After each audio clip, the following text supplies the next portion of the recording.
علیه السلام د ځان سره 200 صحابه کرام انصار او مهاجرین را روان کړو او یزود ابو سفیان خلاف جنگ. تر هغه پوری با زه غسل نکوم او سر به غړو منا تیل به پکې نه لګوم تر څو پوری چې مې د خپل مشرانو بدل نه یا شوې دا غزوه سویق دا څه وړې وړې واقع د جنگ بدر نه وروسته راغلي منځ کې وی دا د هجرت په 22 میاشت باندې شوی و غزوه سویق. د هجرت د نبی علیه السلام 22 میاشت و. په دې کې دا مسله و چې ابو سفیان دا قسم کړی و د غزوه سویق کې. ابو سفیان دا قسم وکړو چې زمانه په الله باندې قسمی چې تر هغه پورې با ز خپل بیبي خواله نه راځم تر هغه پوری با زه غسل نکوم او سر به غړو منا تیل به پکې نه لګوم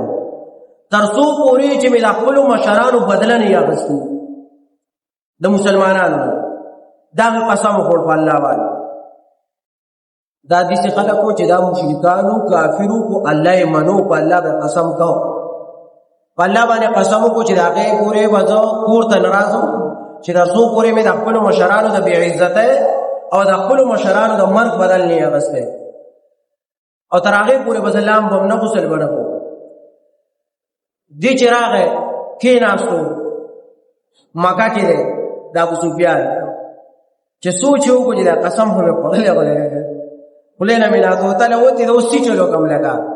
که قسم په ځای کوما نو شي ګران دی لگا د مسلمانانو مقابله ګران ده او که قسم ما کوما نو کفاره را باندې راځي نو اوس پس کوم دوه کې اٹاله ددا فیصله وکړه چې او مسلمانانو سره جنگ کول خپل مشرانو بدل کړو. دی روان شو ځان سره کسان روان کړو ویزو مدینه منوره ته. په دې وخت نبی علیه السلام هجرت کړی ویزو مدینه منوره ته او مسلمانانو وجنو محمد وجنو نعوذ بالله او تر هغه پورې واپس نه راځي څو پورې بدل نه راځي قسم یې کړو. دی روان دي په لار او سره یارم دا ابو سفیان لکه چې مسلمانان خو ډیر زور اور خلک ته ډیر غټ قوت ته اور دې سره جنگ ګران دي چې کله مدینه منوره ته نږدې کېږي د مدینه منوره نه 3 میله فاصله کې وی د مسلمانانو یو باغ ته وردن نشو. دا د مدینه ایریا دا او هغه علاقه د مدینه کوم ځای چې لکه دوی ټاکلو چې د موضوع جنگ وکړو او مسلمانان کوم ځای اوسېدل کوم مدینه وی و غیره دی علاقو کې دا غینه 3 میله کې دی لا اقوال دا ډېر وګړه فاصله ده 3 میله کې اقوال خو د مسلمانانو سره باغونو ته دوی وردان نشو. الته یو باغ د مسلمانانو دوی بس ډېر سوخت هغه باغ له ورکو هغه باغ وشو باغ ختم. باغ کې دوه کسان یو د باغ مالک ته یو وسره مزدور دی هغه باغ ځای باندې شهیدان کړ مسلمانانو صحابه هغه دوه باغ ځای باندې شهیدان کړ. دې باغ ځای باندې راوګرځي د ابو سفیان خپل ډاله راوګرځول وراده قسم په ځای کړی نو واپس دومره روح دې په مسلمانانو نه دوا اجزانان زمیدار ځاله په پټي کې کار کو غیر مسلح وسله وسره نو دوی ورلو مسلح قافله وسره خلق وسره ډیرو باغ ولا وسوځو او دوانه شهیدان دوکاسو په ډیرو نه چې پنځه کاسه په شي ډیر شي هغه د شهیدان کړو دوی چې قسم می پځه کو راځي چې واپس را روان شو. پدې کې نبی علیه السلام خبر شو. نبی علیه السلام او صحابه کرام خبر شو چې ابو سفیان سره د ډالې راغله او دوا زموږ ملګری شهیدان کړو واغ له سوزول دا هغه ځنه قافله راو واسله. نبی علیه السلام د ځان سره 200 صحابه کرام انصار او مهاجرین را روان کړو او یزود ابو سفیان خلاف جنگ کو ځکه هغه جنگ لراغله. نبی علیه السلام او صحابه کرام را روان دي دوی ته چې پته ولګي د ابو سفیان ته د ابو سفیان ډلې ته نو بس دوه خپل یو پر راوي دا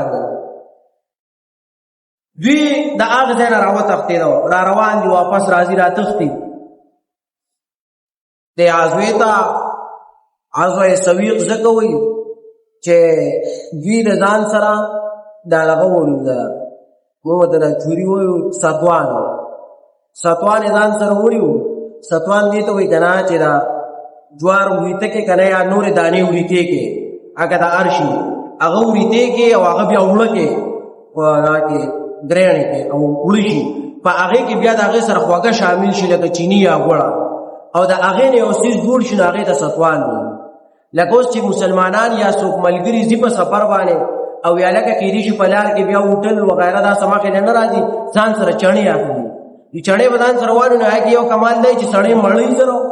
دویم پکې کمال دی چې وزن یې سپکي لږ مقدار کې ډېر کار کوي لږ دوی ځان سره ستوان اخیستی چې په لاره به ځو او وږي کېږو نو ستوان به خورو لکه جنګ به کوو